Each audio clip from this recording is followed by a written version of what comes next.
After wandering for 40 years in the desert, Jericho was the problem between the Israelites and the promised land. They were here, the promised land was there, but there was Jericho in the middle.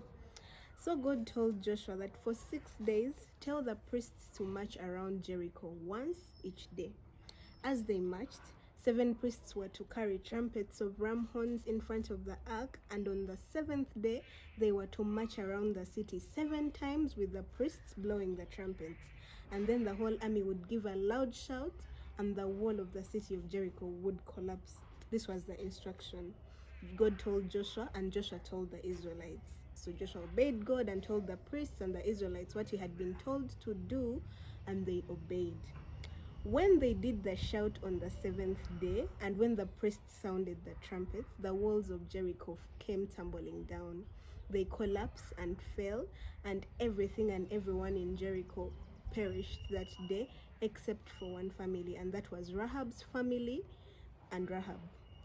So the Israelites burnt down the whole city and everything in it, and they destroyed everything apart from the gold, the silver, the bronze, and iron, which were put in the treasury of the Lord's house.